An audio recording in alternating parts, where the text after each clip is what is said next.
Bwana Yesu asifiwe. Amina. Haleluya. Amen. Niombe kuona uwepo wa watu wa Nyakanazi mkinipungia mkono. Haleluya. Amen. Baba wa mbinguni awabariki sana kwa namna ya pekee sana, jinsi ilivyompendeza yeye atujalie kibali cha kuweza kusimama kwenye viwanja hivi na kuitangaza injili ya mwana wake mpendwa. Haleluya. Amen. Kabla sijaenda kukuletea somo la leo, niombe kuzungumza na wewe uliyekuja kusikiliza mahubiri haya, na wewe ambaye unatufuatilia ukiwa nyumbani, Mkristo mwenzangu, na wewe ambaye bado hujafanya maamuzi ya kumpokea Kristo. Nataka nizungumze na kukwambia muda tulio nao ni muda makini sana, ni muda ambao tungeweza kuutumia vizuri kusikiliza habari ya injili ya Yesu Kristo. Wengi wanautumia muda wao kufanya shughuli za kimaisha, lakini wanamnyima Mungu nafasi ya kuzungumza nao wakati yeye anawatumia ujumbe uliojaa rehema, ujumbe uliojaa upendo, ujumbe wa kusihi na mwaliko wa pekee. Nisikilize leo, wewe unaiona nafasi ya wahubiri wakija mtaani, wakija na hamu kubwa ya kukuletea injili. Wewe haujali, wewe hauoni kama ni fursa. Ziko nchi duniani leo huwezi kuona wahubiri wakimhubiri Yesu. Nitakutajia baadhi ya nchi ambazo huwezi kusikia maneno yenye uzima. Mashariki ya Kati huwezi ona mhubiri akikuhubiria injili. Mashariki ya Kati injili ni bidhaa haramu. Mashariki ya Kati injili ni bidhaa isiyokubalika, sawa sawa na bidhaa haramu katika nchi ya Tanzania, ikiwa na maana ya bangi na madawa ya kulevya kwa aina zake, jinsi ambavyo taifa la Tanzania kupitia sheria yake hairuhusiwi kuuza madawa ya kulevya kwa aina zake. Sasa katika nchi ambazo naenda kukutajia, nchi zilizoko Mashariki ya Kati, injili ni bidhaa haramu, ni bidhaa haramu, na wahubiri walioko katika nchi hizo wanafanya utume kwa namna ya kujificha sana. Lakini nataka kukwambia jambo la kusikitisha, tunaelekea kipindi kigumu ambapo injili itakwenda kufungwa kwa ulimwengu mzima. Huenda hata wewe nafasi hii unaoipuuza ukaja kuililia. Biblia inaniambia katika kitabu cha Amos sura ya 8 mstari ule wa 11 na 12, anasemaje? Neno la Bwana linasema, ndiyo, angalia siku zinakuja, asema Bwana. Angalia wewe mtu wa Nyakanazi, siku zinakuja, asema Bwana Mungu, ambazo nitaleta njaa katika nchi, ambazo Bwana ataleta njaa, ataleta katika nchi, si njaa ya kukosa chakula, si njaa ya kukosa chakula, wala kiu ya kukosa maji, wala kiu ya kukosa maji, bali njaa ya kukosa kuyasikia maneno ya Bwana, njaa ya kukosa kuyasikia maneno ya Bwana. Nisikilize, ziko nchi nimesema, kama vile Saudi Arabia, injili ni bidhaa haramu. Nchi kama vile Bahrain, injili ni bidhaa isiyokubalika. Kama vile nchi ya Misri ambapo injili ni adimu. Sikiliza, leo unaweza ukafikiwa na wahubiri usione mvuto juu ya injili walioibeba, lakini nataka nikwambie, ziko nchi kama Katari, ziko nchi kama za Umoja wa Falme za Kiarabu, kama vile Asia Magharibi, Pakistan na Pakistan. Wao wanahitaji injili kama vile nchi za Irani, wao wanahitaji injili, lakini injili katika nchi hizo ni bidhaa adimu, ni bidhaa haramu. Leo wewe injili inakufikia bure, unaipuza. Injili inakufikia bure, hauijali. Injili inakufikia bure, hauna haja nayo. Injili inakufikia bure, hautamani kuipokea. Sikiliza, kwa saa itakuja, nayo saa hiyo wanaume na wanawake, vijana wa kike na wa kiume watatafuta neno la Bwana, hawataliona.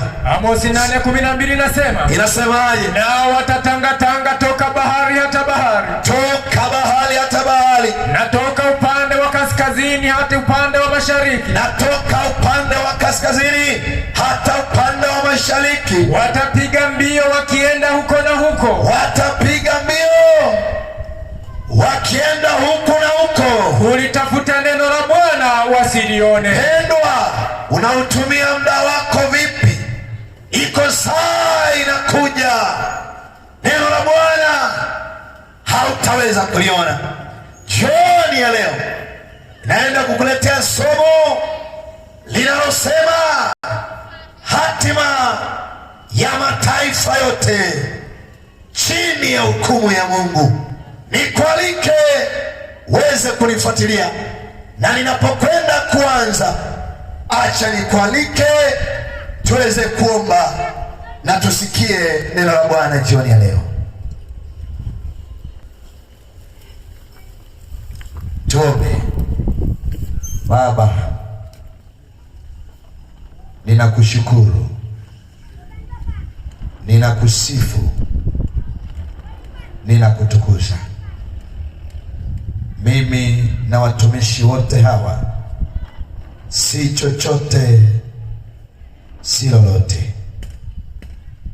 Wewe kwa upendo wako umejifunua ukituita wote tuje kwako, ukatupatia wito wa kutangaza ujumbe wa rehema na wokovu kwa ulimwengu. Sasa Baba, kama ambavyo umekuwa ukinitumia katika mikoa mbalimbali ya Tanzania, wilaya mbalimbali za Tanzania, vijiji mbalimbali vya Tanzania, ninaomba unitumie jioni ya leo katika kiwanja cha Nyarakanazi. Mimi si chochote, si lolote. Naomba unijalie kusema maneno yako mbele ya watoto wako. Jitukuze Bwana, kwa vile umesema ukiinuliwa utawavuta wote waje kwako. Na kushukuru, ninajua uko nami, unaenda kunitumia. Nasihi kwa huruma zako, wajalie ndugu zangu walioko hapa, na wale wanaosikia majumbani, na wale wanaosikia mtandaoni, wape macho waone, wape masikio wasikie. Kwa jina lako Yesu nimeomba, amen. Amen. Amen. Bwana Yesu asifiwe. Somo langu linasema hatima ya nini jamani? Hatima ya mataifa. Ili hatima ya mataifa iweze kudhihirika,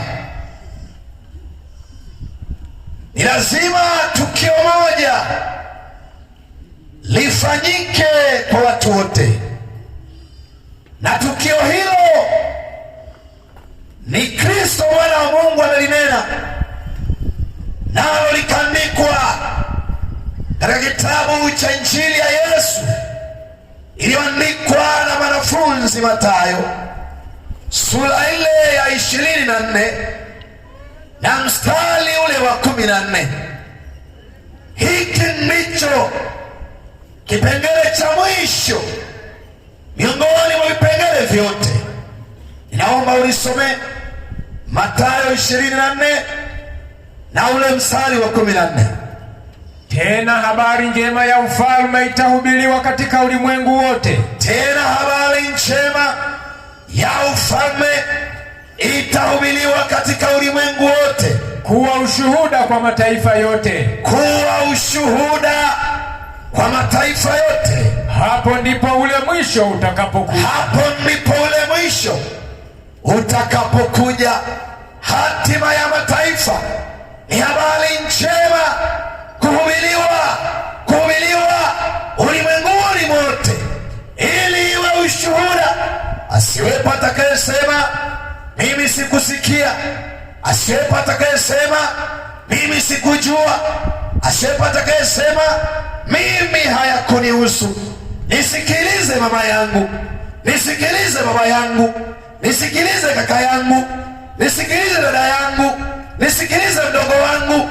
Ziko injili zimehubiriwa, ziko injili zimehubiriwa, lakini kiini cha injili bado hakijahubiriwa.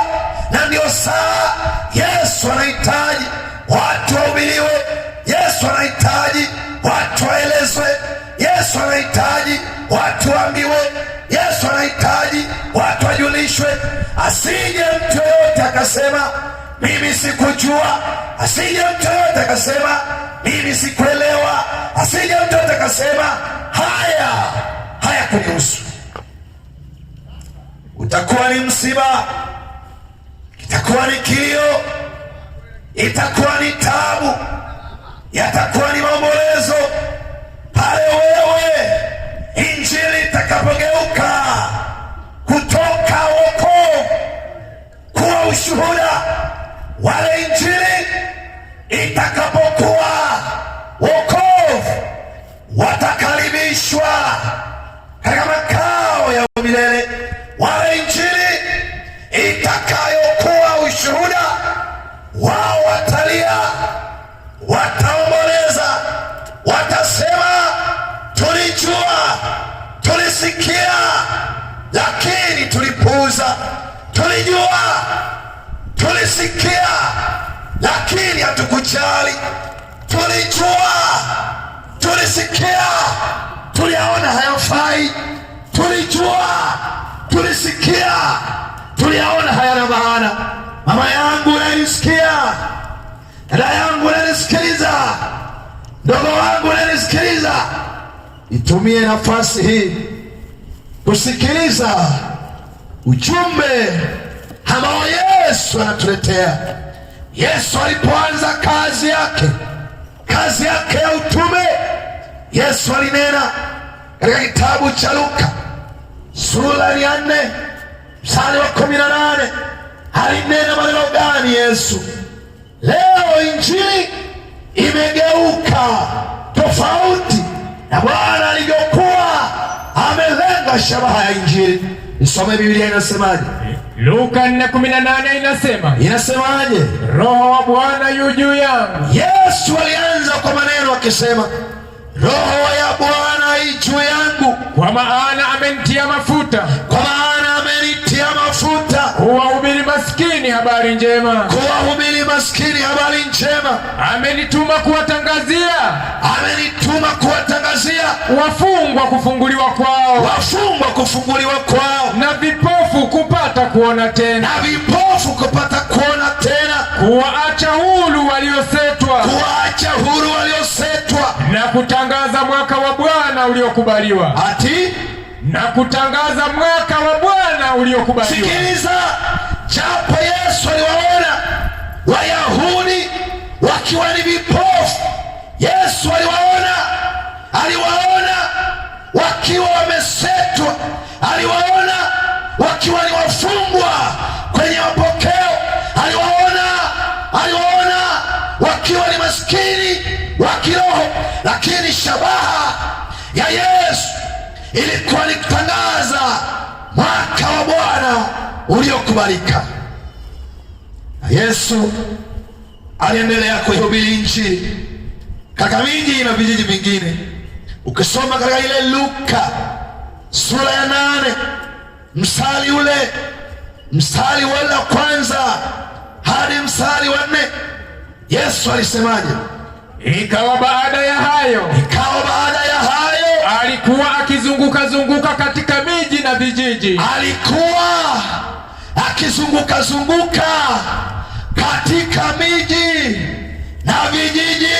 Akihubiri na kuitangaza habari njema ya ufalme wa Mungu. Shabaha ya Yesu japo aliponya, shabaha ya Yesu japo alifufua, shabaha ya Yesu japo aliwapa macho waone vipofu, shabaha ya Yesu japo wenye ukoma aliwatakasa, ilikuwa ni kuihubiri habari njema ya ufalme wa Mungu.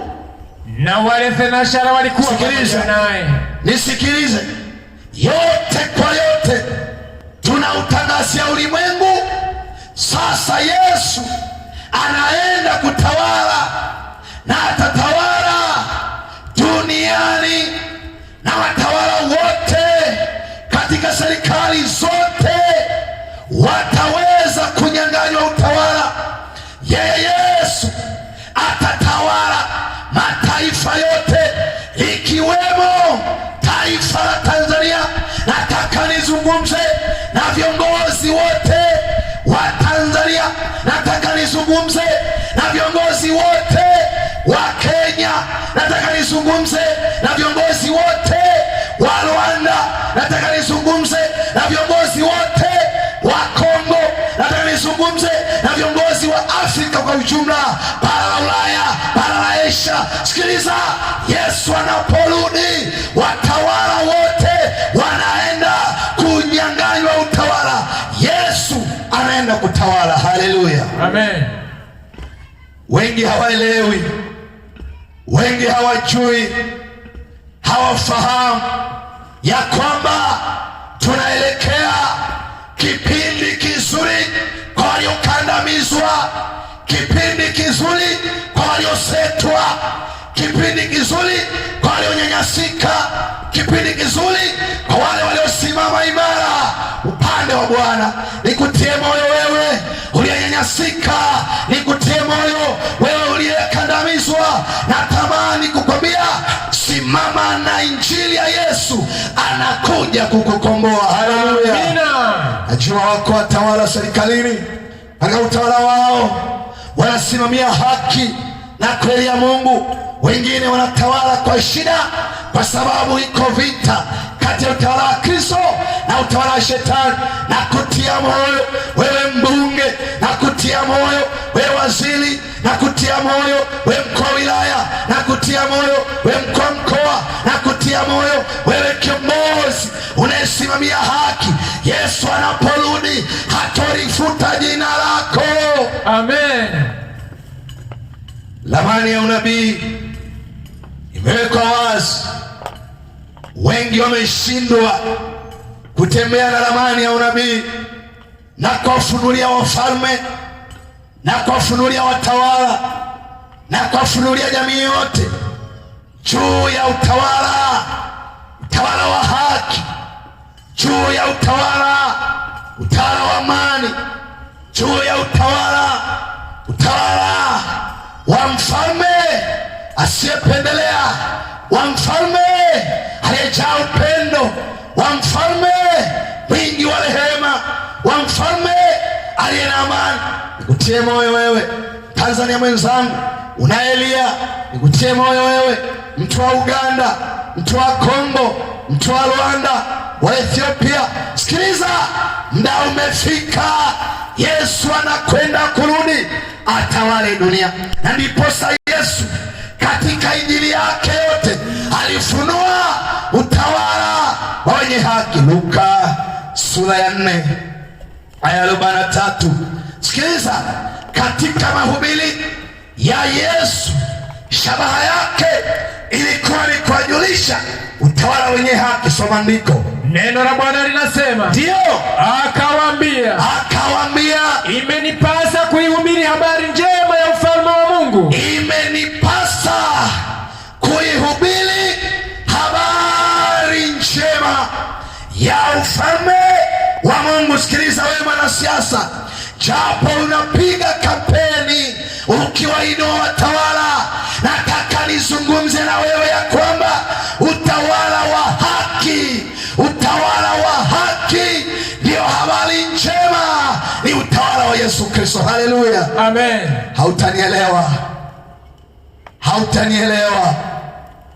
Hautanielewa, lakini Yesu akujulishe. Yesu akawagiza wanafunzi wake, Yesu akawagiza mitume wake katika Mathayo sura ya 10 aya ile ya 7. Yesu akasemaje? Mathayo sura ya 10 aya ya 7 inasemaje? Na katika kuenenda kwenu, akawaambia wanafunzi, na katika kuenenda kwenu hubirini mkisema, ufalme wa mbinguni umekaribia. Ufalme wa mbinguni umekaribia. Haleluya, amina. Nikwambia mama yangu, nikwambia dada yangu, kaka yangu, rafiki yangu, kiongozi wangu, elewa ya kwamba ufalme wa Mungu umekaribia. Umekaribia. Ziko dalili nyingi, ziko ishara nyingi, yako mafunuo mengi yanaonyesha ni wapi tumetoka, yanaonyesha ni wapi tulipo, yanaonyesha ni wapi tunaenda. Wale wanaomwamini Kristo kwao ni asubuhi njema. Amen. Wale wasiomwamini Kristo, giza linakuja, giza linakuja. Wapendwa, ni giza linalotisha. Huwezi kunielewa, naomba uendelee kunifuatilia dada yangu, naomba uendelee kunifuatilia kaka yangu, wafuatilia watumishi wote watakaosimama juma hili wakikuletea ujumbe. Sikiliza, injili ya leo inayohubiriwa na wachungaji wengi, wainjilisti wengi, mitume wengi, manabii wengi, haina shabaha ya kukwambia ufalme wa Mungu umekaribia. Wengi wanahubiri pokea gari, wengi wanahubiri pokea mchumba, wengi wanahubiri pokea kontena la magari. Sikiliza, yote hayo kama hauelewi shabaha ya injili ni bure. Utapata cheo, utapata nyumba, utapata kazi, utapata mme, utapata mtoto. Ukikosa kwenye nafasi ya kualikwa kama mgeni mbinguni, utakuwa na hasara. Ndio maana wengi wanahangaikia vyeo, ndio maana wengi wako tayari kupata vyeo kwa njia haramu. Wako wengi wako tayari kupata vyeo kwa kurogana. Wako wengi wako tayari kupata vyeo kwa njia ya kumwaga damu. Sikiliza, yote haya utayapata ukikosa nafasi ya kuwa mwana wa Mungu. Ni bure, ni bure. Yesu akasema katika Mathayo sura ile 6 na ule mstari wa 33 Yesu akazungumza neno zito. Wengi hawaoni uzito wa neno hilo. Soma neno linasema. Neno la Bwana linasema. Linasemaje? Bali utafuteni kwanza ufalme wake. Bali utafuteni kwanza ufalme wake na haki yake. Na haki yake. Na hayo yote mtayaishiwa. Hayo yote mavyeo unayalilia, hata unahitaji kumwaga damu za watu. Sikiliza, hayo yote unayalilia, ukihitaji kuingia kwenye utawala kwa rushwa, hayo yote unayalilia, ukihitaji kuyapata kwa njia haramu, ni bure kama utakosa nafasi ya uzima wa milele. Haleluya, amen. Sikiliza, bora nikose cheo chochote, bora nikose jina lolote, bora nikose ufalme wowote, bora nikose chochote, nisikose kuitwa mteule katika utawala wa mbinguni. Haleluya, amina. Sikiliza, bora ubaki masikini, bora ubaki una njaa, bora ubaki una shida, lakini nikwambie, tamani kuitwa mteule katika utawala wa mbinguni. Haleluya, amen. Amen. Sikiliza, Yesu alitoa unabii juu ya serikali za dunia,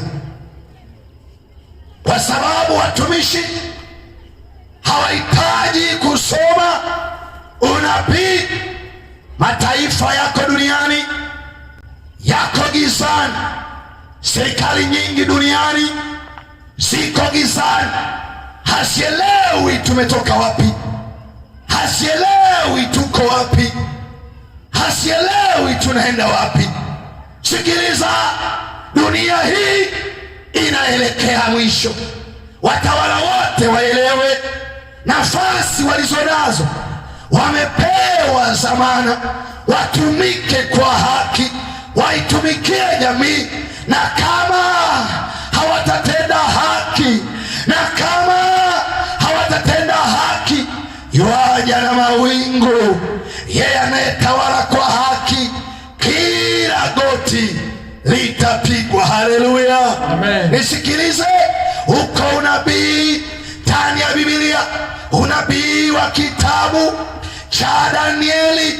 Wachungaji hawahitaji kusema ukweli, wachungaji hawahitaji kueleza watu ukweli. Dunia iko fika, ni muda wa kuambizana ukweli. Tutaweza kuona unabii ambao aliutabiri Yesu. Kitabu cha Danieli kwa hakika ni kitabu kinachotuhusu kizazi hasa cha karne ya 21, kizazi hasa kinachoishi siku za mwisho. Nisomee Danieli 10:14. Danieli 10:14, nisomee. Neno la Bwana linasema. Ndio, Danieli 10:14. Danieli 10:14 inasemaje? Sasa nimekuja kukufahamisha mambo yatakayowapata watu wako. Sasa nimekuja kukufahamisha mambo yatakayowapata watu wako katika siku za mwisho. Ati? Katika siku za mwisho. Ati?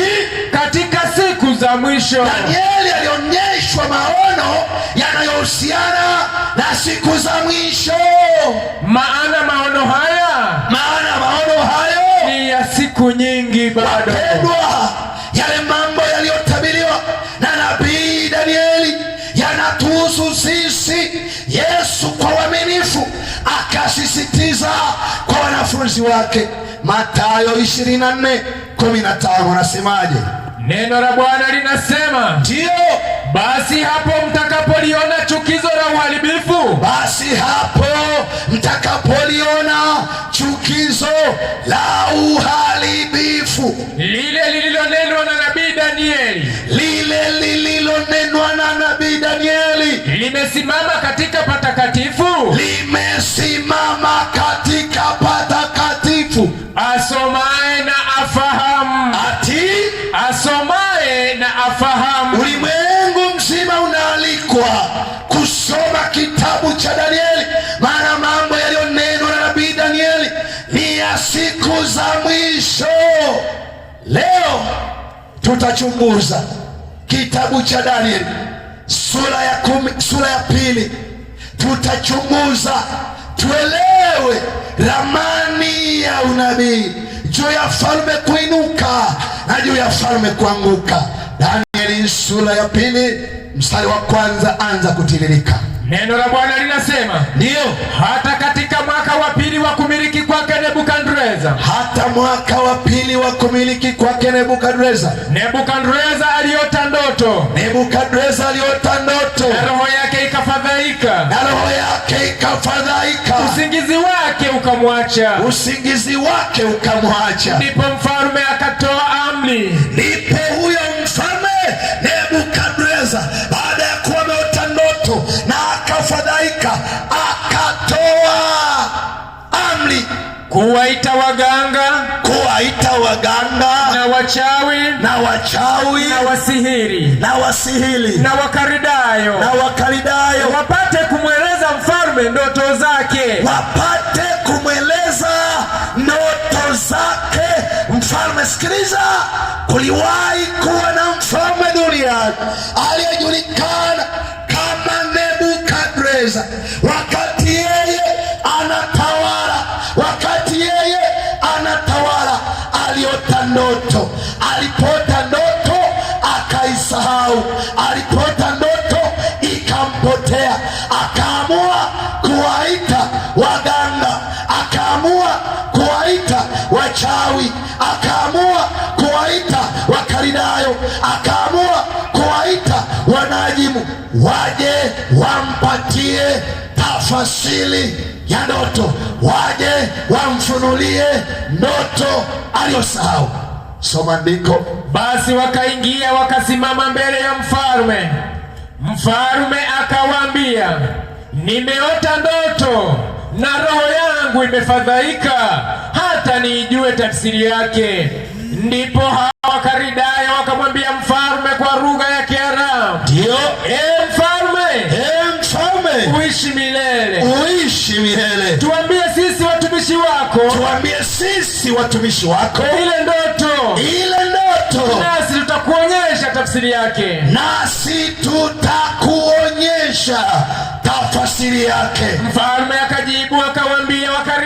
Mfalme akajibu akawaambia wakaridayo, neno lenyewe limeniondoka.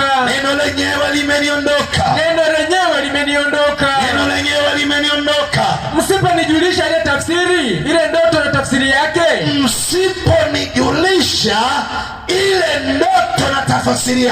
mtakatwa vipande vipande,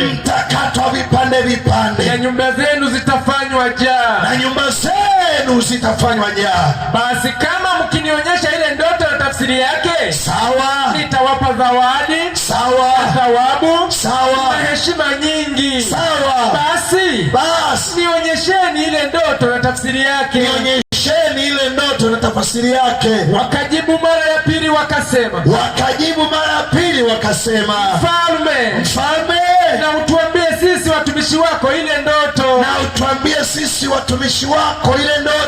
nasi tutamwonyesha tafsiri yake. Mfalme akajibu akasema, akasemaje? Najua hakika ya kuwa mnataka kupata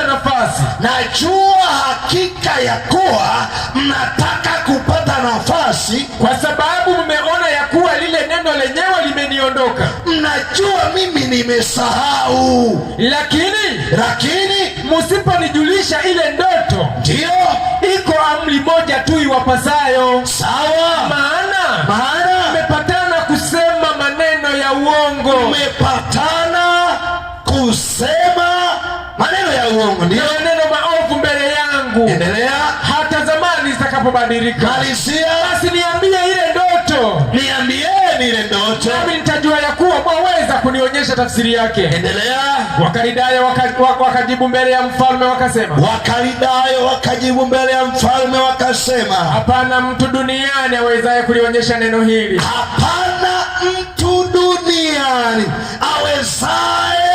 Kumwonyesha mfalme neno hili, kwa maana hapana mfalme wala bwana, hapana mfalme wala bwana, wala liwali aliyetaka neno kama hili kwa mganga,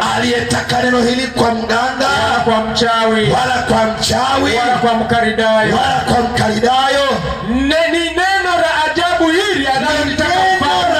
Ajabu hili alilolitaka mfalme. Sikiliza, yako mambo yanaendelea duniani, Viongozi wa serikali za dunia wanakaa vikao kila leo wakitafuta suluhu, wakitafuta ufumbuzi. Nataka kuziambia serikali za dunia ya kwamba yako mambo duniani, wanasayansi, wataalamu wa dunia hawana majibu. Amina. Amen. Hawana majibu.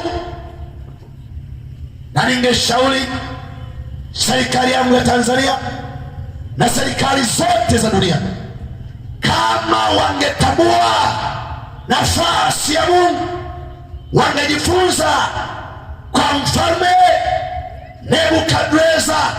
Yeye katika utawala wake, wakati anatawala, akapata maono, akakosa maana hata tafasiri yenyewe na ndoto yenyewe hakuielewa.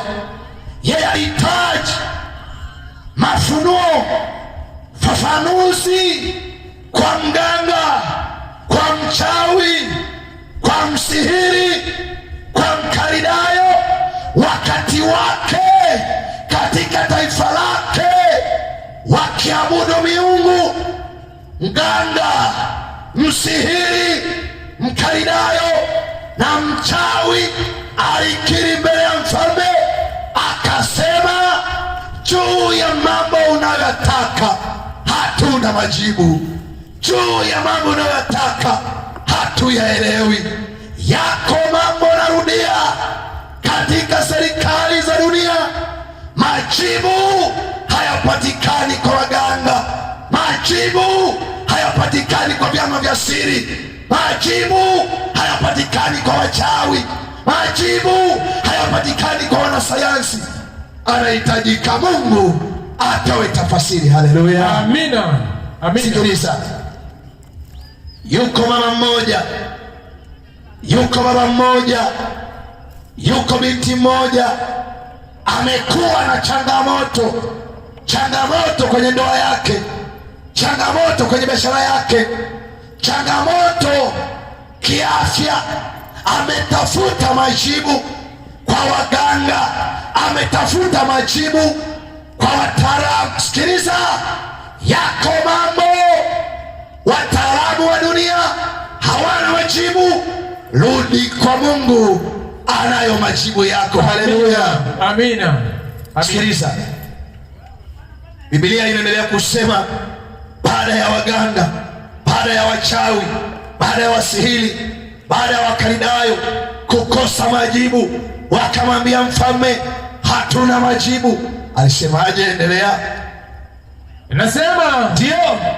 Basi kwa hiyo ndio mfalme akaghadhabika sana, akaona hasira nyingi, akatoa amri kuwaangamiza wenye hekima wote wa Babeli. Ndio. Basi ile amri ikatangazwa. Sawa. Na hao wenye hekima walikuwa karibu na kuuawa. Sawa.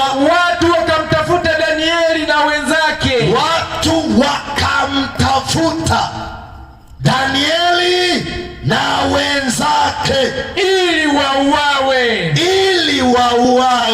Ndipo Danieli kwa busara na hadhari akamjibu Arioko, akida wa walinzi wa mfalme, aliyekuwa ametoka ili kuwaua wenye hekima wote wa Babeli. Akajibu akamwambia Arioko, ndio, akida wa walinzi wa mfalme, endelea, mbona amri hii ya mfalme ina ukali namna hii? Endelea. Ndipo Arioko akamwarifu Danieli habari ile. Ndio.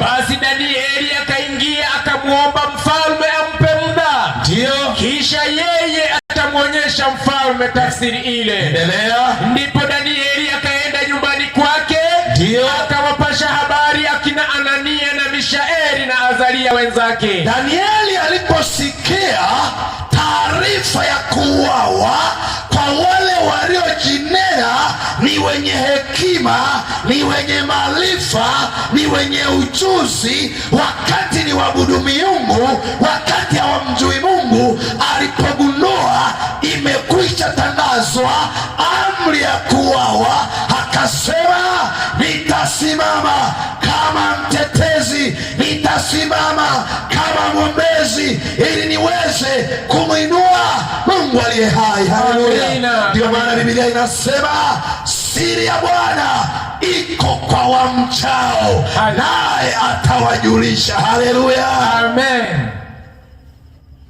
Dunia inakumbwa na vibunga, dunia inakumbwa na mafuriko, dunia inakumbwa na matetemeko, dunia inasukwasukwa na magonjwa, dunia inasukwasukwa na vita. Wafalme wamekosa majibu, wanahitaji kurejea kumtambua Mungu ya kwamba yuko ndiye anayeshikilia dunia na majira yamekaribia. Serikali yangu ielewe, watawala wangu waelewe ya kwamba tuko mwishoni, tena ni mwisho wa mambo yote. Sikiliza, fuatilia hili somo hata mwisho. Endelea kusoma. Neno la Bwana linasema, ndio, ndipo Danieli akaenda nyumbani kwake, sawa, akawapasha habari akina Hanania na Mishaeli na Azaria wenzake, sawa, ili waombe rehema kwa Mungu wa mbinguni, sawa, kwa habari ya siri hiyo, kwa habari ya siri hiyo, ili kwamba Danieli na wenzake siangamizwe pamoja na wenye hekima wa Babeli. Endelea. Ndipo Danieli alipofunuliwa siri hiyo, sawa, katika njozi ya usiku. Endelea. Basi Danieli akamhimidi Mungu wa mbinguni. Danieli baada ya kufunuliwa, akiwa amechukua nafasi ya maombi mazito juu ya taifa la Babeli, Mungu alipomfunulia Danieli akamuhimidi Mungu. Amina. Akasema, Danieli akajibu akasema, na ahimidiwe Danieli akasema, Mungu milele na ahimidiwe Mungu milele na milele, kwa kuwa hekima na uweza ni wake, kwa kuwa hekima na uweza ni wake. Yeye hubadili majira, yeye anabadili majira na nyakati, anabadili na nyakati. Huzuru wafalme, yeye anazuru wafalme, kuwamikisha wafalme, na kuwamirikisha wafalme. Huwapa hekima wenye hekima, yeye huwapa hekima wenye hekima, huwapa wenye ufahamu maarifa, huwapa wenye ufahamu maarifa. Yeye hufunua mambo ya fumbo na ya siri, yeye anafunua mambo ya fumbo na ya siri. Huyajua yaliyo gizani, huyajua mambo yaliyo gizani, na nuru hukaa kwake. Nuru haikai kwa muganga, nuru haikai kwa mchawi, wala haikai kwa msihiri, wala haikai kwa mwanasayansi. Nuru inakaa kwa Mungu. Haleluya, amina. Umekosa majibu, mwende Mungu aliye nuruni akufunulie. Utawala wako una migogoro, mwende Mungu akufunulie. Amen. Biblia inaniambia huyo mtawala Nebukadreza, yeye alikuwa haelewi siri ya uongozi wake ilikuwa mikononi mwake. Wako marais wengi hawaelewi, wamepewa nafasi kama zamana, hawaelewi. Na waonya wafalme wa dunia ya leo, tambueni ya kwamba mmepewa zamana. Siku hizi mnahitaji kuabudiwa, mnajifanya ni miungu. Na waambieni jioni ya leo mnaponisikiliza, hii ni saa ya kuelewa yuko Mungu mbinguni. Yeye amewaweka muwatumikie raia, mtatoa hesabu. Wezi kunielewa? Wezi kunielewa? Wezi kuelewa? Maana umezoea kupongezwa, Umezoea kupongezwa, hauhitaji maonyo, hauhitaji makaripio, hauhitaji makemeo, hauhitaji kushauriwa na Mungu. Sikiliza wewe, Mungu anasema rejea kwenye Injili, tena Injili ya toba. Ufalme wa Mungu umekaribia. Amen. Danieli akaendelea kusoma. Nasema ndio, basi Danieli akaenda kwa Arioko aliyewekwa na mfalme kuangamiza wenye hekima wa Babeli. Ndio, alikwenda akamwambia hivi, sawa, usiwaangamize wenye hekima wa Babeli. Usiwaangamize wenye hekima wa Babeli. Niingize mimi mbele ya mfalme. Niingize mimi mbele ya mfalme, nami nitamwonyesha mfalme ile tafsiri. Endelea. Ndipo Arioko akamwingiza Danieli mbele ya mfalme kwa haraka. Akasemaje?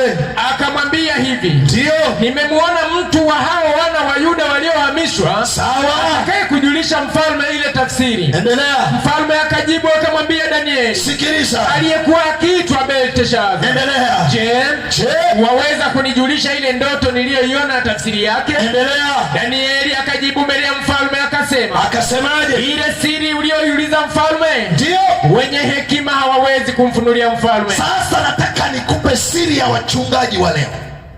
Wachungaji wa leo wengi, mitume wa leo wengi, manabii wa leo wengi ni machawa wa viongozi wa serikali. Sikiliza, leo wachungaji wengi hawako tayari kuambia viongozi wa serikali zao jinsi wanavyoongoza. Kama wasipomtanguliza Mungu watapigwa. Hawako tayari. Leo wachungaji wamegeuka machawa. Leo wachungaji wamekuwa kujipendekeza. Leo wachungaji hawahitaji kubeba msalaba aliyowaitia Kristo. Wakati Danieli anaitwa mbele ya mfalme, hakuwa na neno la kujipendekeza. Leo wachungaji wengi wakiitwa mbele ya rais, wakiitwa mbele ya mawaziri, wakiitwa mbele ya wakuu wa wilaya, wanakuwa ni wa kujipendekeza. Hawako tayari kusema, sikilizeni, neno la Bwana linasema mtatoa hesabu. Watawala wanahitaji kuambiwa, na hata kama wanatisha, hata kama wanaogopesha, hata kama ni wanamna gani, wanahitaji Injili. Sikiliza, Injili sio kuambiwa barikiwa. Hapana. Hebu weka kituo kidogo tuione Injili. Ndio. Hebu nisomee kitabu cha Luka 24. Upakalili hapo. Luka 24. Sikiliza Injili 24:46. Luka. Nataka nizungumze na viongozi wangu wa serikali.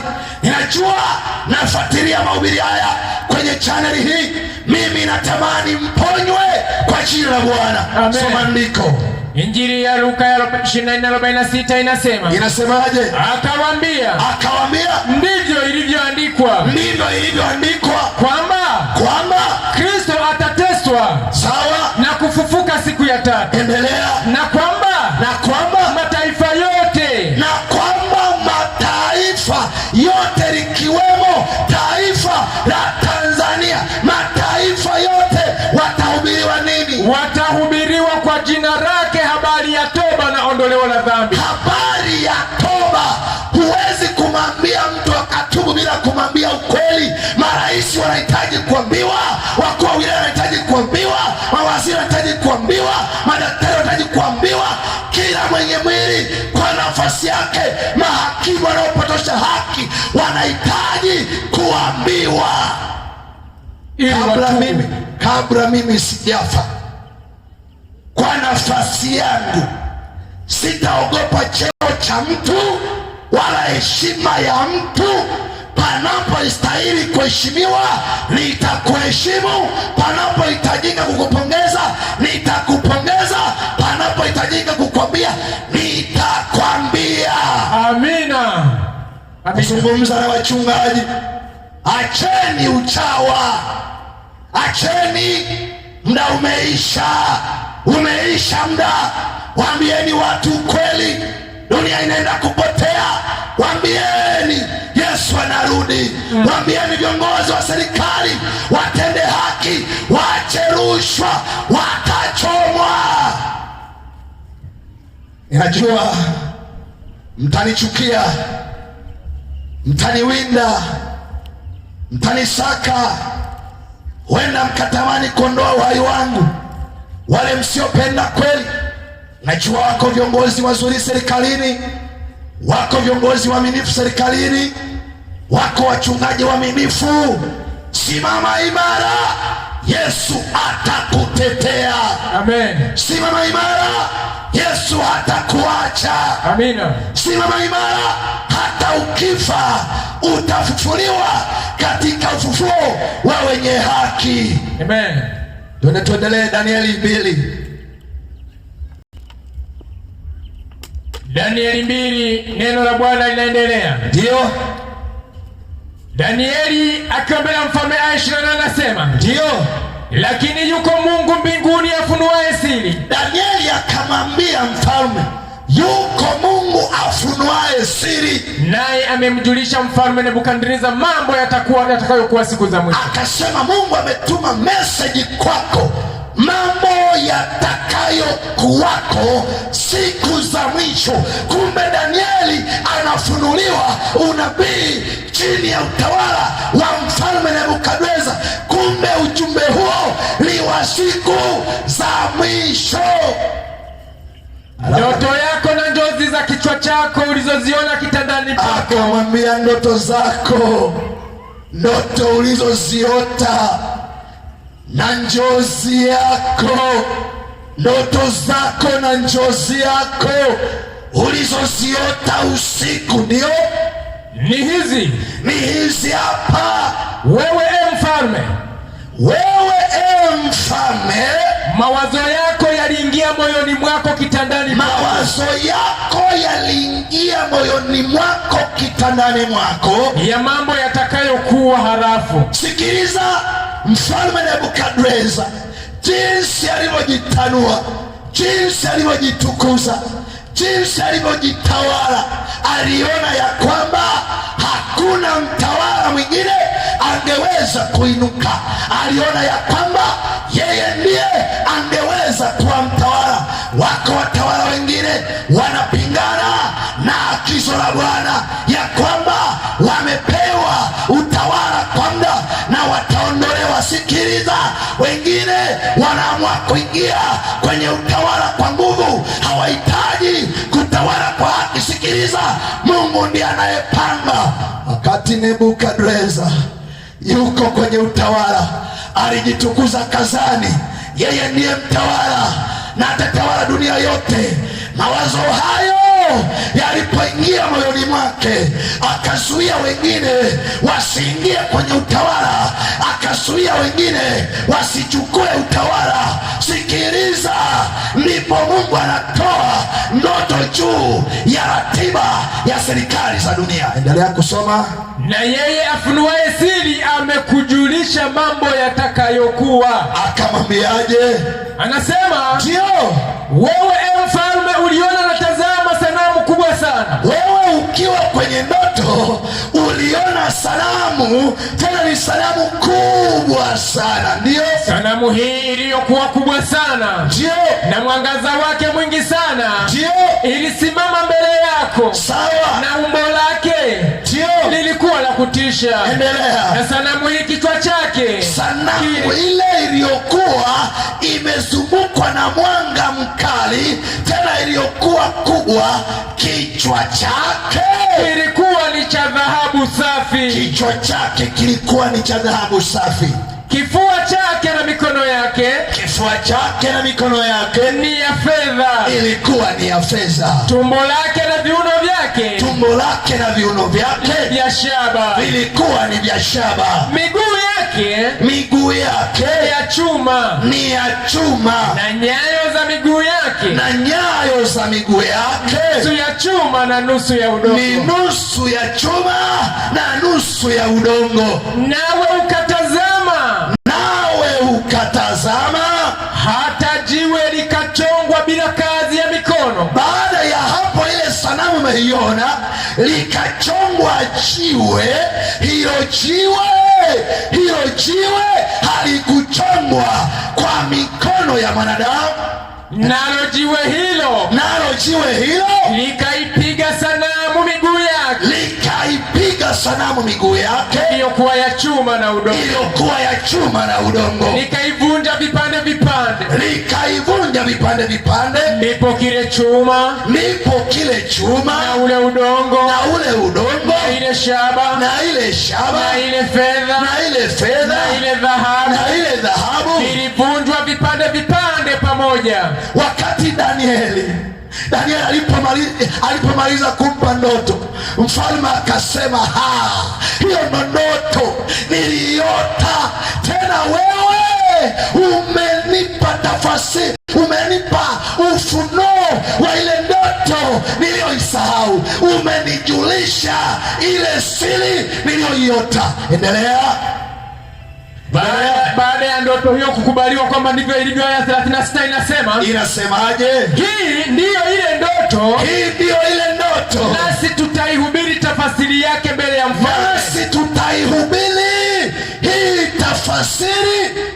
mfalme. Ndio. Endelea. Wewe mfalme, sasa sikiliza, nimesema leo tuna wachungaji machawa, hawahitaji kuiambia serikali ya Tanzania, serikali ya Kenya, serikali ya Uganda, serikali ya Kongo, serikali ya Rwanda, hawahitaji kuiambia Afrika kwa ujumla, hawahitaji kuiambia dunia kwa ujumla makosa yake. Sikiliza, na wachungaji wengi ni machawa, wanajipendekeza, hawahitaji kusema ukweli. Wengine wanaogopa kutekwa, wengine wanaogopa kupotezwa, wengine wanaogopa jela. Sikiliza, Yesu anawaita wachungaji ambao hawataogopa chochote, wataitaja dhambi kwa jina, hata kama itawagharimu jela, itawagharimu kifo, itawagharimu chochote, Yesu atasimama nao. Amen. Sikiliza, hii ni saa ya kusikiliza injili ya Yesu. Nazungumza na serikali yangu ya Tanzania, nazungumza na viongozi wangu wa Tanzania. Eleweni ya kwamba Yesu anarudi. Tawaleni kwa haki, acheni rushwa. Yesu anarudi. Amen. Utalia, utaomboleza, utasononeka, utaumia. Yesu anarudi. Nisikilize wachungaji, amkeni, semeni ukweli, iokoeni dunia, okoeni maraisi, okoeni wakuu wa wilaya, okoeni wakuu wa mikoa, maafisa wa polisi, waokoeni, waambieni ukweli. Amina. Waambieni ukweli. Tunacheza dakika za fainali. Ni mtu anaokolewa au mtu anapotea? Waambieni ukweli. Ni mtu anaokolewa, ni mtu anapotea? Semeni ukweli. Ni mtu anapotea. Najua marais wanahitaji wokovu, mawaziri wakuu wanahitaji wokovu, mawaziri wote wanahitaji wokovu, manaibu waziri wanahitaji wokovu. Sikiliza mchungaji, wabunge wanahitaji wokovu, madiwani wanahitaji wokovu, wenyekiti wa vijiji na vitongoji wanahitaji wokovu, watendaji wanahitaji wokovu. Sikiliza, jeshi lote kwa nyanja zote wanahitaji wokovu. Waambieni ukweli. Waambieni ukweli. Wakati anahubiri Yohana Injili, walimujia maskari, akawaambia msitoze zaidi tena, msishtaki. Leo tunao maskari wanabambikizia kesi watu. Wewe mpendwa, achana na mpango huo, Yesu anarudi. Huwezi kunielewa, huwezi kunielewa. Mimi ninanawa, msikie, Yesu anarudi. Danieli akamwambia mfalme, nitakujulisha. Endelea kusema. Anasema ndio,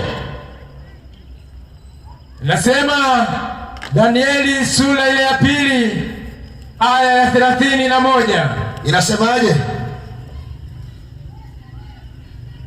Aya ya 34 inasemaje? Nawe ukatazama hata jiwe likachongwa bila kazi ya mikono. Sawa. Nalo jiwe hilo likaipiga sanamu miguu yake iliyokuwa ya chuma na udongo. Sawa. Likaivunja vipande vipande. Sawa. Ndipo kile chuma na ule udongo, sawa, na ile shaba, sawa, na ile fedha, sawa, na ile dhahabu, sawa, vilivunjwa vipande vipande pamoja. Sawa. Vikawa kama wakapi ya viwanja na kupepetea wakati wa. Tumekuwekea picha hapa. Hiyo sanamu ambayo Nebukadreza aliota akakosa kuielewa. Ilikuwa ni sanamu kubwa, kichwa chake dhahabu safi, kifua chake na mikono ni fedha, kiuno chake na tumbo ni shaba, miguu yake ni chuma, nyayo zake ni chuma na nusu udongo. Sikiliza. Baada ya hapo likaonekana jiwe lililoipiga ile sanamu, likaivunja vipande vipande, na mahali pake hapakuonekana. Endelea. Neno la Bwana linasema, ndio, hii ndiyo ile ndoto nasi tunahubiri tafsiri mbele ya mfalme. Tafasiri ikoje? Inasema, sikiliza tafasiri ya hiyo sanamu sasa. Endelea. Wewe mfalme, mfalme, mfalme wa wafalme, mfalme wa wafalme, na Mungu wa mbinguni amekupa ufalme na uwezo na nguvu. Na Mungu wa mbinguni amekupa ufalme na uwezo na nguvu na utukufu. Anasema ndio, na kila mahali wakaapo wanadamu, wanyama wa kondeni, na ndege wa angani, amewatia mkononi mwako, amewaweka mikononi mwako, naye amekumilikisha juu ya hao wote. Sawa. Wewe kichwa kile cha dhahabu. Kumbe ile sanamu haikuwa sanamu, isipokuwa ulikuwa ni unabii unaohusu utawala, na ile sanamu ilikuwa na madini aina tofauti. Kwa hiyo kile kichwa cha sanamu ulikuwa ni utawala wa Babeli uliowakilishwa na mfalme Nebukadreza.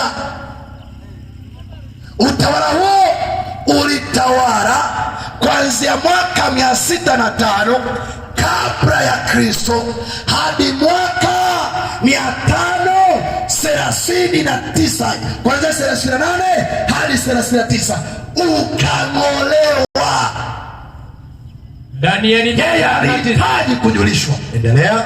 Danieli 2:39 inasema, ndio, na baada ya zamani zako utainuka ufalme mwingine mdogo kuliko wewe.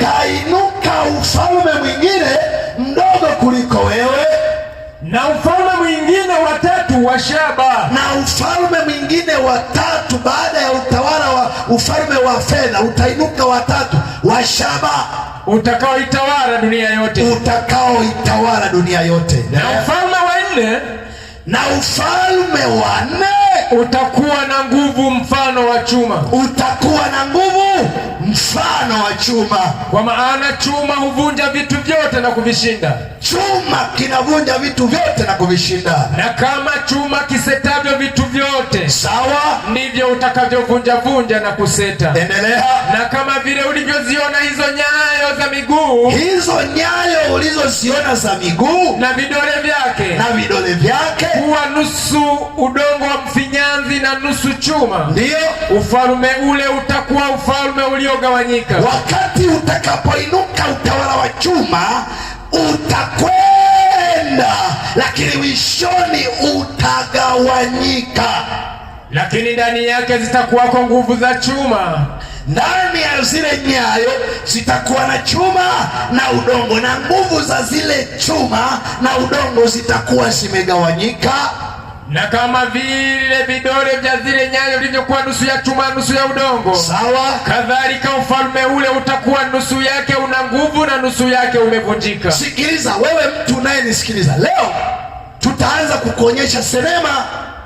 Yaani muda sio mrefu tutakuonyesha sinema ya matukio yanayoonyesha tumetoka wapi, tuko wapi na tunaenda wapi. Usipuuze na kupanga kukosa. Hii sio ya kukosa. Haleluya, amen. Sikiliza, akamwambia ile sanamu ni watawala watakaoinuka na kuamuka, kile kichwa ndo wewe, na baada yako utainuka utawala mdogo kuliko wewe, utawakilishwa na fedha. Baada ya hapo utainuka utawala mwingine utakaowakilishwa na shaba. Baada ya hapo utainuka utawala mwingine utakaowakilishwa na chuma, lakini utawala huo utapanuka, wenyewe utakwenda mbali sana, na mwisho utagawanyika. Baada ya hapo anadokezaje? Endelea. Kama vile ulivyokiona kile chuma kimechanganyika na udongo wa matope, ndio watajichanganya nafsi zao kwa mbegu za wanadamu. Endelea. Lakini hawatashikamana. Endelea. Kama vile chuma kisivyoshikamana na udongo. Malizia. Na katika siku za wafalme hao, Mungu wa mbinguni atausimamisha ufalme ambao, sikiliza, katika ufalme huo Mungu wa mbinguni atausimamisha ufalme wake ambao hautaangamizwa milele. Kumbe lile jiwe linafunua ufalme utakaosimama baada ya ufalme. Naomba mtu mmoja ajabu. Nisikilizeni, baada ya utawala utainuka utawala wa Mungu.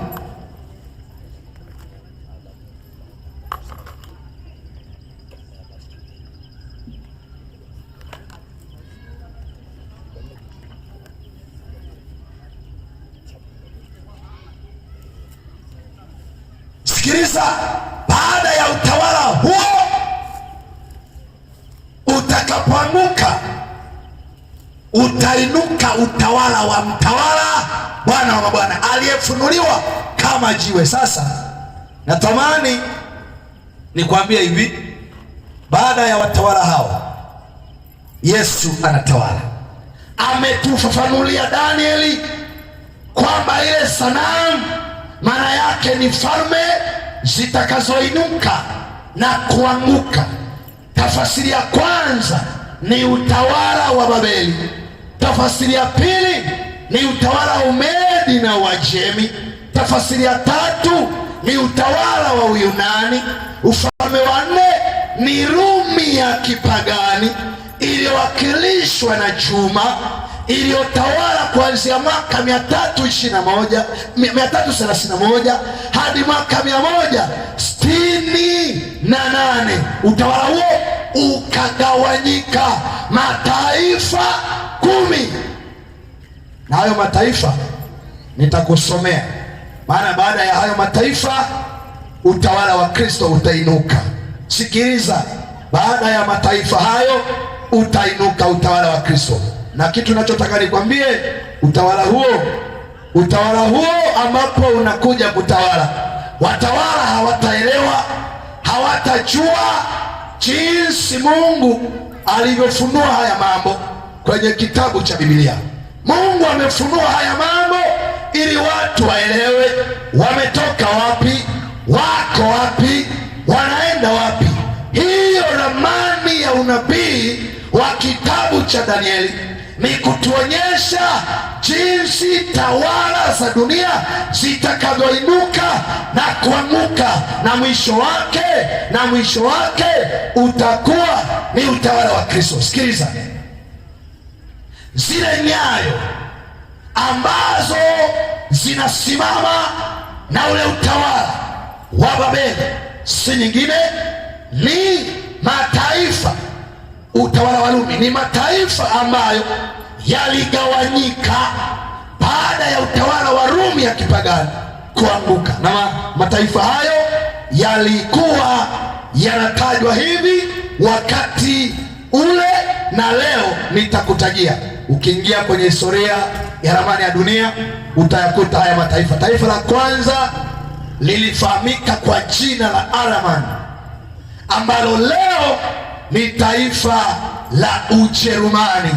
Ni moja miongoni mwa taifa lililomeguka kwenye koloni la Babeli, kwenye koloni ya Rumi ya kipagani. Na taifa jingine katika zama zile liliitwa Burgundians, ambalo leo wanaitwa wa Switzerland. Hao nao walipatikana wakati Rumi ya kipagani inaanguka. Na baada ya hapo naendelea kukutajia idadi ya mataifa yaliyomeguka baada ya utawala wa Rumi kuanguka. Taifa jingine la tatu ni Franksi, ambao leo wanaitwa Wafaransa.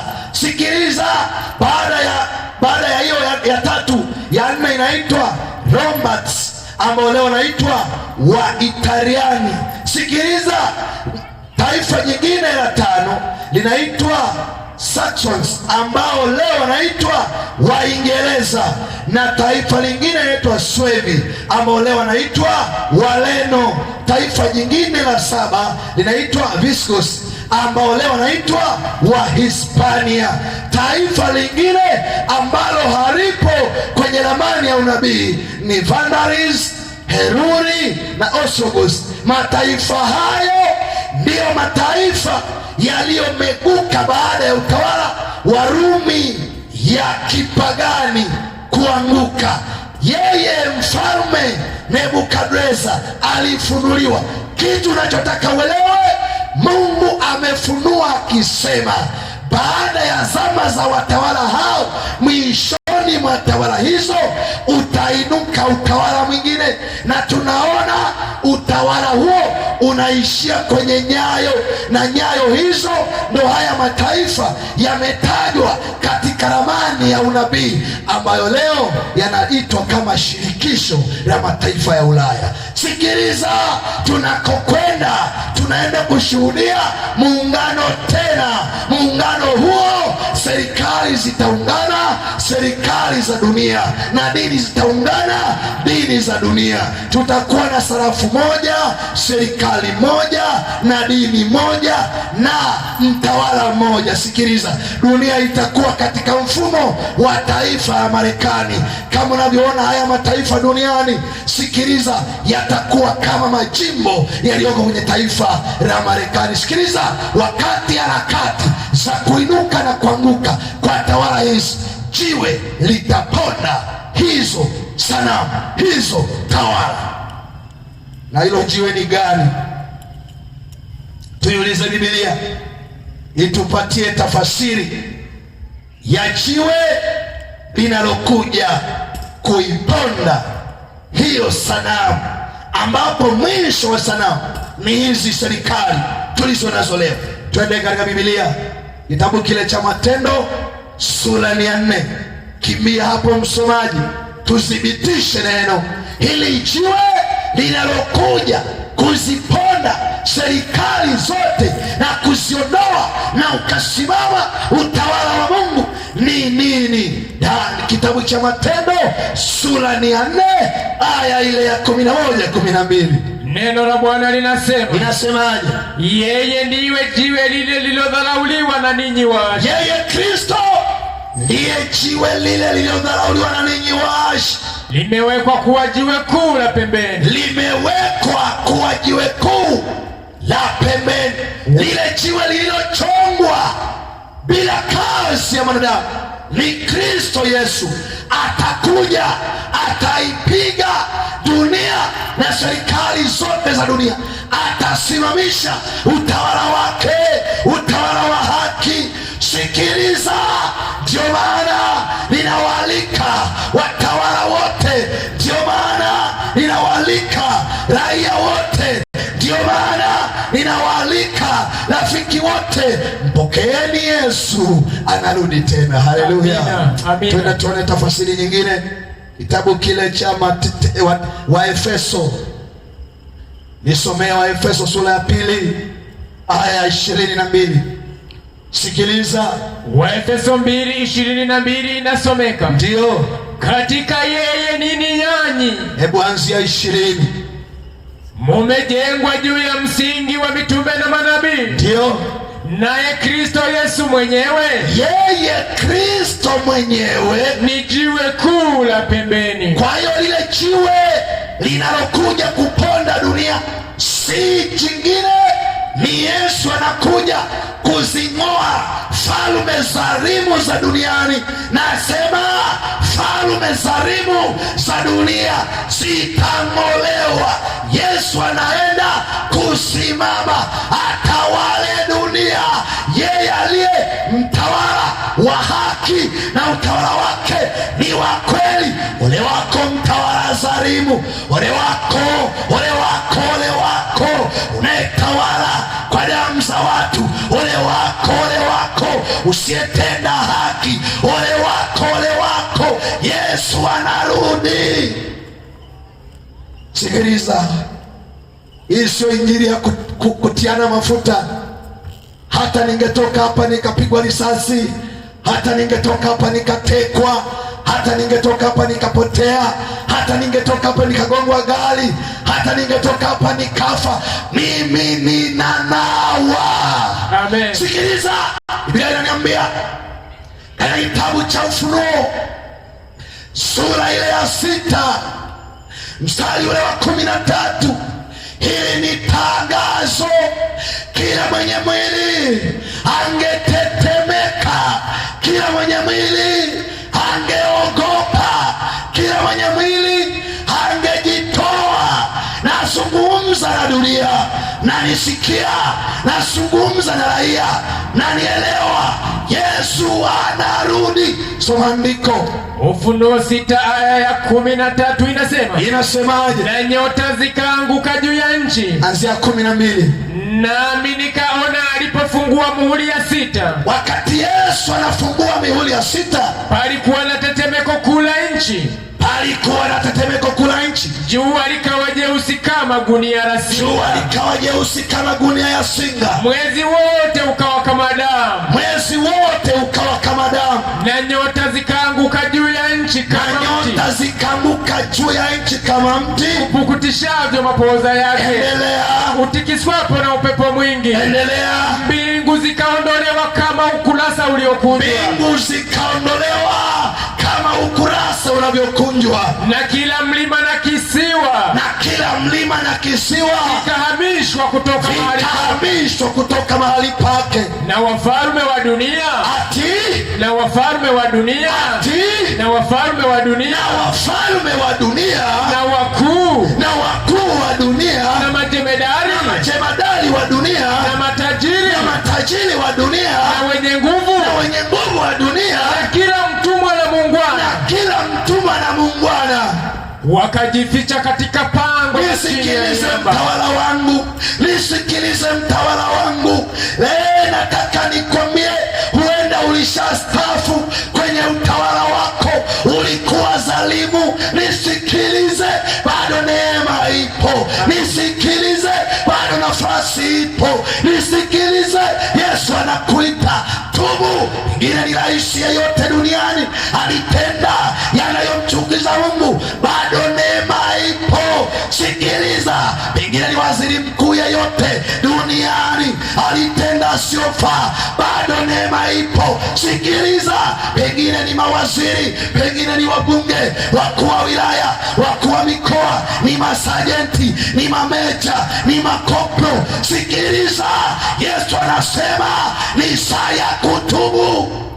Amen. Ni saa ya kutubu. Nazungumza na serikali yangu ya Tanzania, nazungumza na viongozi wangu wa Tanzania. Yesu anarejesha injili ya uamsho na matengenezo. Sikiliza, watalia, wataomboleza, watalia, wataomboleza.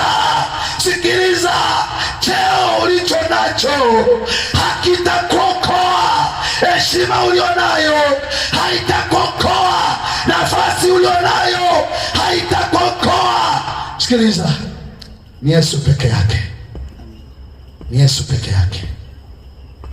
Huenda wewe ni mmoja miongoni mwa wanaosema, niliishi katika maisha ya dhambi, niliishi sikutenda haki ya Mungu, nahitaji kuanza upya, nimechoka na safari ya dhambi, nahitaji kutembea na Yesu. Kama wewe nawe ni mmoja miongoni mwa wanaosema, leo Yesu, natoa maisha yangu kwako, narudia kufanya upya agano na wewe, simama hapo ulipo, simama hapo ulipo. Yesu anayajua matendo yako, anajua maneno yako, anajua mawazo yako, anaijua mipango yako, anakujua vizuri, anajua taarifa zako. Kama na wewe ni mmoja unasema, nimesikia wito, nimemsikia Yesu akinena na mimi, naomba tuungane kushuka chini, tuliombee taifa letu Tanzania, tuiombee Afrika Mashariki, tuiombee Afrika kwa ujumla, tuiombee dunia. Ombea kizazi chako, ombea watoto wako, ombea kila mtu, iombee serikali ya Tanzania, ombee rais, ombee mawaziri, ombee wabunge, ombee viongozi, ombee mtendaji wa kata, ombee mtendaji wa kijiji, ombee meja wa mji. Sikiliza, hii ni saa ya toba. Yesu anarudi tena. Amen. Nikualike tuombe. Tuombe. Bwana Yesu, mimi niliyehubiri ni mwenye dhambi kama wadhambi wengine. Ni neema yako tu Baba umesema niseme haya. Nisaidie mimi pamoja na wote waliosikia. Bila wewe kukaa ndani yetu, wokovu mbali nasi. Kama ulivyoshuka ukiacha enzi na mamlaka, ukiacha utukufu na sifa, ukachukua asili ya ubinadamu, ukazalilika, ukateswa, ukasulubiwa, ukafa kifo cha aibu kwa ajili yangu na mkutano mkubwa huu. Yesu, naomba uturehemu. Amen. Tunaangushwa dhambini kila leo, uvumilivu wako ni mkubwa mno. Tuinue tena Mwokozi, wasamehe maraisi, wasamehe mawaziri, viongozi wa dunia wasamehe, waongoze kwenye kweli yako Bwana. Amen. Mkutano huu endelea kuushikilia, tutumie kama vyombo kuwasilisha kweli zako za milele, mwanzo hata mwisho. Nimeomba hivyo kwa jina lako Yesu, amen. Amen. Amen.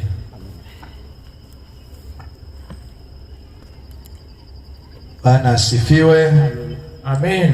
Tunaenda kukuwekea kipindi cha unabii kwa njia ya matukio kwa sinema. Utaona mambo mazito ya kiunabii yaliyotabiriwa na namna yanavyotimia. Muda si mrefu tunaenda kukuwekea sinema hapa